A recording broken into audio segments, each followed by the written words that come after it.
This is the week they thought they'd have the markets to themselves. Retail investors on holiday, trading desks half-staffed, perfect conditions for quiet accumulation.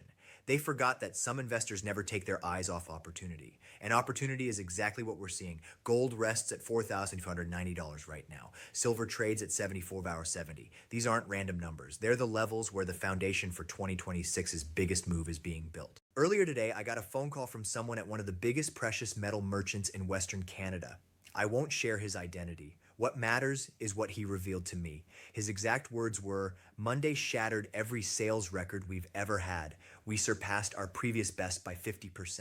That earlier record happened during the 2021 social media buying frenzy. We're witnessing more than just strong interest. We're watching panic buying unfold. Consider the implications. During holiday time, when families gather and celebrate, CoinShop customers are rushing in with such force that they're shattering historical benchmarks. This isn't guesswork. This isn't fear of missing out. This is primal preservation behavior emerging. Those with insight recognize what's approaching in 2026, and they're securing their positions before the opportunity vanishes. Allow me to break down precisely what's occurring in the markets currently, because traditional financial journalism is entirely missing the point. They're publishing pieces about seasonal retail and year-end investment adjustments. They're overlooking the most significant precious metal opportunity in recorded history. The yellow metal has pierced above its ascending, broadening wedge barrier on the daily time frame. For anyone unfamiliar with chart interpretation, here's the simple version.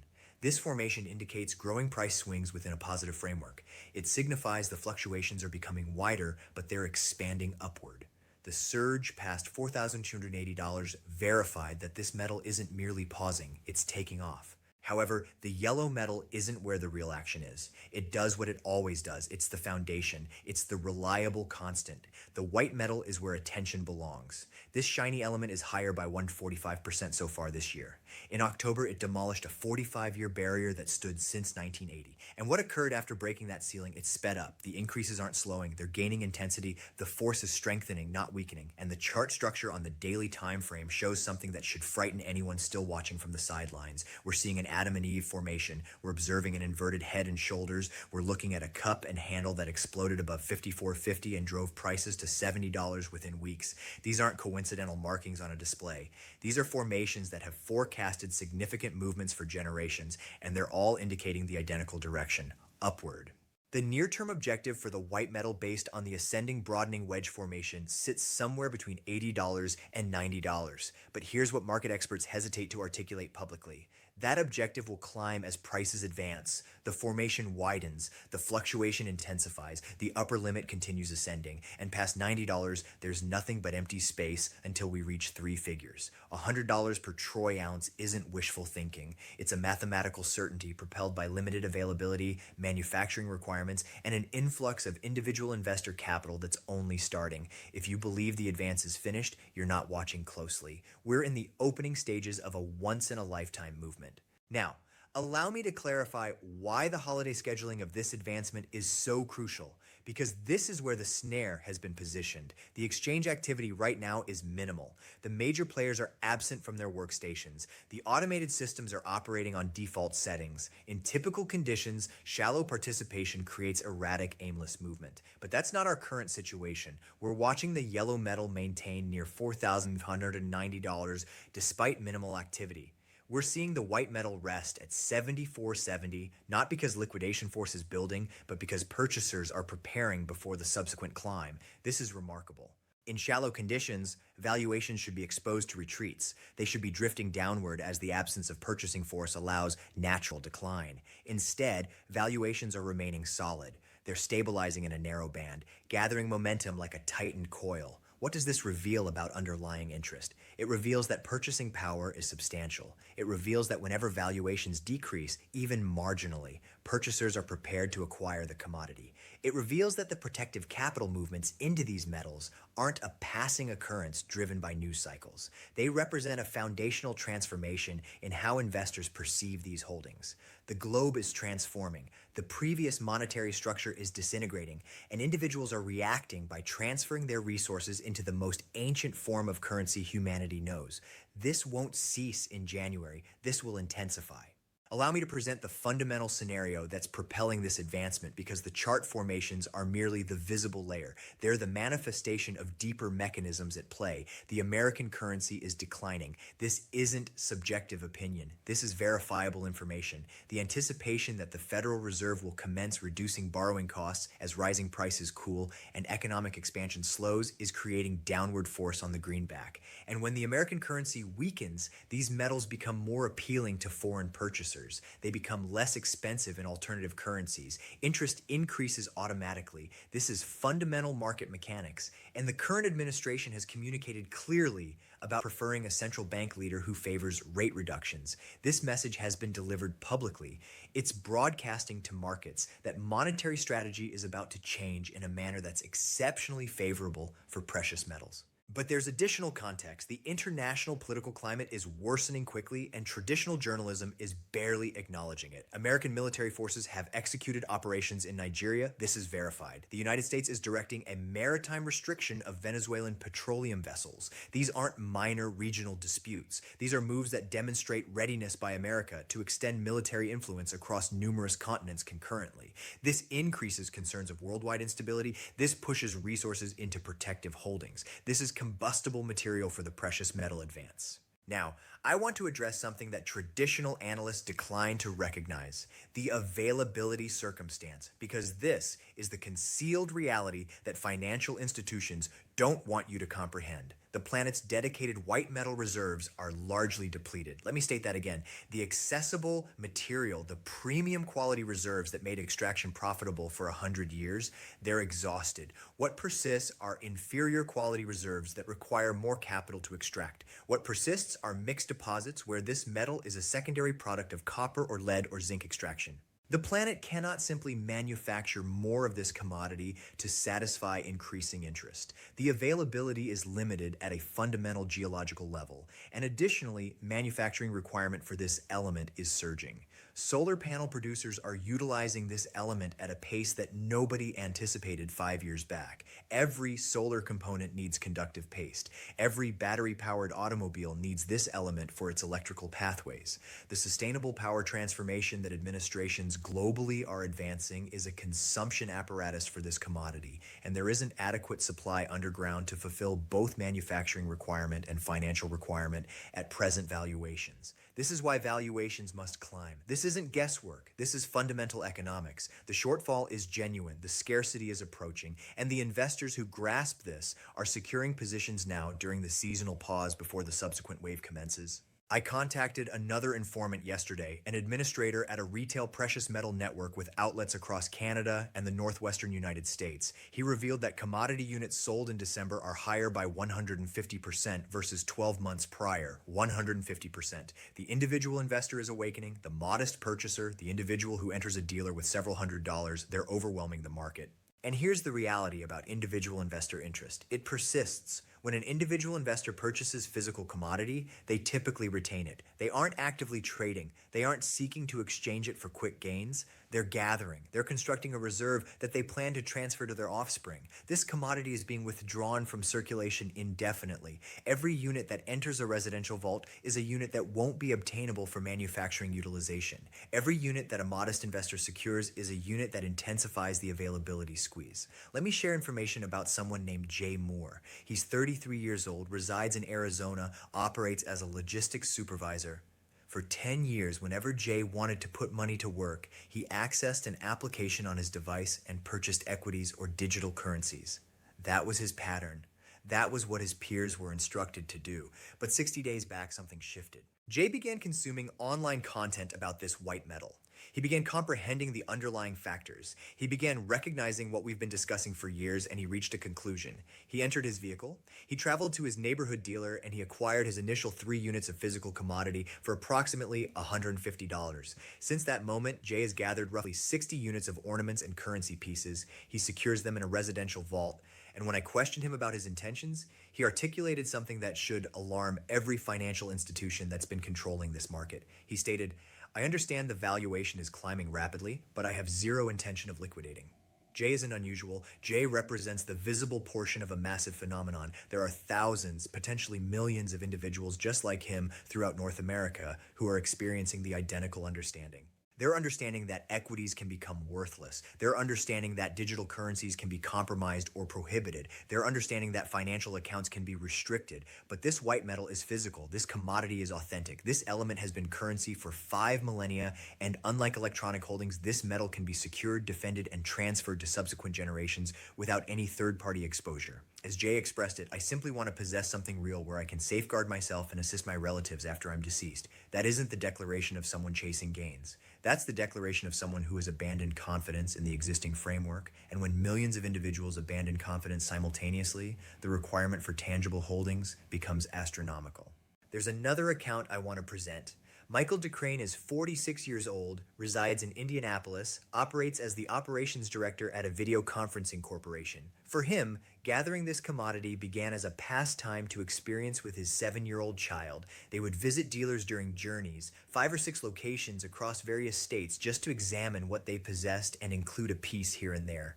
It was a connecting activity. It was something physical and an existence of displays and alerts. But throughout the previous 8 years, Michael's pastime evolved into a substantial holding. He gathered approximately $60,000 worth of pieces and ingots. And here's what makes Michael's account educational. He was monitoring the yellow to white metal proportion. This April, when the yellow metal was exchanging at roughly 100 times the white metal, Michael identified that the white metal was historically underpriced. He purchased more. Then, as white metal valuations jumped and that proportion decreased, he liquidated approximately half his holdings. This is what informed capital does. They don't just purchase and maintain blindly. They monitor the connections between holdings. They identify when the white metal is inexpensive relative to yellow metal and they gather. Then when it outperforms and the proportion tightens, they secure gains or exchange into the yellow metal to maintain their buying capacity. This is the approach I've been instructing for years, and it functions. The yellow to white metal proportion has been declining consistently as the white metal outperforms. At the 1980 summit, the proportion decreased to approximately 15-1. Right now, I need to confront something that doubters enjoy emphasizing because I understand they're observing and anticipating any justification to reject what's occurring. They claim that this white metal is susceptible to explosive and collapse patterns. They claim that it tends to surge dramatically and then plummet, and you understand what? They're accurate. That has occurred previously. In 1980, it spiked to $50 and then collapsed. In 2011, it reached $49 and then retreated. The doubters reference these instances as evidence that this commodity is too unstable, too hazardous, too risky for legitimate investors. But here's what they deliberately overlook. The purchasing power adjusted summit from 1980 exceeds $200 per unit in contemporary currency. This metal would need to more than triple from current levels just to equal that summit. We're nowhere close to speculative excess territory by historical benchmarks. The individuals who purchased at $50 in 1980 and maintained it weren't incorrect about this commodity. They were premature. And being premature in a long-term positive market isn't an error. It's an advantage. The inquiry isn't whether this metal will experience a retreat at some moment. The inquiry is whether you'll be situated to benefit before that retreat occurs. And presently, with valuations at $74.70 and the technicals indicating $100, the potential reward versus potential loss is overwhelmingly favorable for purchasers. Allow me to guide you through the technical levels that matter currently, because accuracy is essential when you're maneuvering a market this unstable. On the 2-hour time frame, this commodity is exchanging just beneath the peak of its ascending pathway. We observed a formation with an extended upper tail around 75.40, which indicates hesitation, but not genuine liquidation. This is beneficial. This is the market regaining composure. The valuation is maintaining well above the 50-day exponential moving average near $70, which is functioning as flexible foundation. The pathway that has directed this metal higher since mid-month remains unbroken. Any decreases are acknowledging the center of that pathway. The initial barrier level is $75.40. Beyond that, we have $76.90, and the upper pathway objective is $78. On the lower side, foundation sits at $72.65 with stronger foundation at $70.50, which is the previous consolidation area. The relative strength indicator is in the high 60s, displaying robust force but cooling from excessive conditions. This is precisely what you want to observe in a healthy upward trend. The approach here is straightforward. Purchase decreases near $72.70 with a protective exit beneath $70 and an objective of $76.90. That provides you a potential reward versus potential loss proportion that any expert trader would appreciate. For the yellow metal, the scenario is equally favorable. Now, allow me to clarify why January 2026 will be explosive, because the arrangement is ideal. During the seasonal period, precious metals have been gathering energy. Activity is minimal, but valuations are steady. The optimistic investors are gathering quietly while the major institutions are absent. When the fresh year commences, multiple events occur simultaneously. First, institutional capital returns online. The speculative funds, the retirement funds, the government wealth funds, they all come back to their trading workstations with fresh capital to allocate. They examine the charts, they observe the breakthroughs, they observe the force, and they enter aggressively. Second, tax-motivated liquidation concludes. Throughout December, some investors liquidate losing holdings to balance capital gains. This generates artificial liquidation force that suppresses valuations. In January, that force vanishes. Third, fresh year allocation choices are executed. Investment boards convene and determine how to arrange for the approaching year. With equities expensive, bonds producing less than rising prices, and international risk climbing, precious metals become an evident selection. The capital movements into these metals will increase dramatically. The experts who analyze precious metals are finally beginning to acknowledge what we've been articulating for years. The market attitude has transformed aggressively optimistic. Spot valuations above $70 aren't a passing spike. It's a fresh foundation. The 145% year-to-date increase has ignited renewed interest for the yellow metal as well. Both commodities are being perceived as essential protections in an unstable macro climate. The relationship is powerful. When the white metal advances, it confirms the yellow metal. When the yellow metal advances, it provides shelter for the white metal. They reinforce each other in a beneficial pattern that compensates holders of both commodities. But here's what troubles me, and I need to be transparent with you about this. The exchange activity in derivative contracts linked to the iShares Trust has surged to the maximum level since the social media powered surge of 2021. That's a cautionary indicator. It informs me that speculative participation is climbing. It informs me that some individuals are purchasing this commodity simply because the valuation is climbing without comprehending the underlying factors. This category of purchasing can create violent retreats when the force diminishes. I'm not claiming the advance is finished. I'm claiming that instability will intensify. There will be days when valuations decline 5% or even 10%.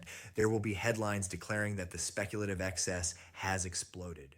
And when those days arrive, you need to be ready mentally. You need to comprehend that retreats are beneficial. They eliminate the uncertain holders. They reload the mechanism for the subsequent advancement. The individuals who panic liquidate during retreats are the identical individuals who repurchase at elevated valuations later. Don't be that individual. The underlying argument for this white metal has never been more robust. Allow me to present it one final time so there's no misunderstanding. Manufacturing requirement is increasing, propelled by solar, battery vehicles, and electronics. Financial requirement is increasing, propelled by rising price concerns, currency weakness, and international instability. Availability is limited because the accessible reserves are exhausted.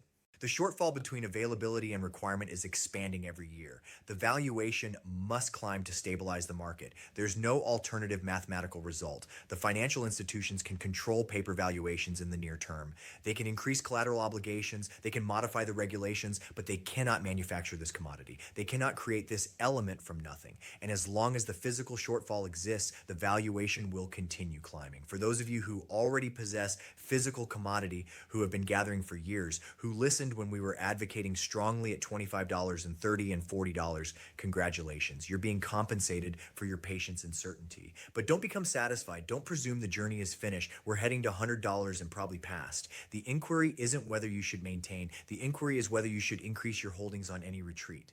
For those of you who are fresh to this, who are just discovering this market, who are experiencing fear of missing out as you observe the valuation climb daily, I have a communication for you as well. It isn't too late. Yes, this commodity is higher by 145% this year. Yes, you missed the simple gains from $25 to $70, but if it reaches $100, you still have 35% potential from current levels. If it reaches $150, you have 100% potential. If it reaches $200, which is just the purchasing power adjusted 1980 summit, you have 170% potential. The simple capital has been captured, but there's still substantial capital to be captured.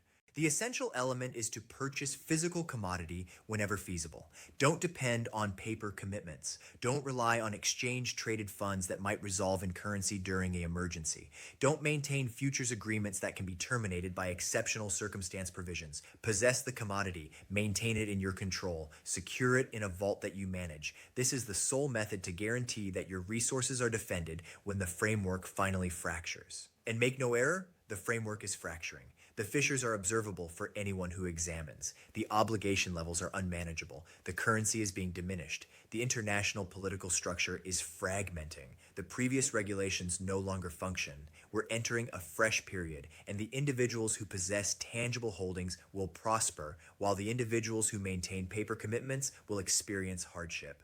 I want to conclude with one final consideration. The seasonal period is a moment when most individuals focus on relatives, on celebration, on pausing from the pressure of routine existence. There's nothing incorrect with that. Appreciate this moment. Be engaged with the individuals you care about, but don't allow your awareness to diminish completely. The markets don't rest. The mechanisms propelling precious metals higher don't pause, and the opportunity to arrange yourself for the 2026 increase is diminishing with each passing day. When you return from the seasonal break, when you access your workstation in January and examine the valuation, I want you to recall this message. I want you to recall that I communicated to you precisely what was going to occur. I want you to recall that the arrangement was observable for anyone willing to look. The momentum is gathering.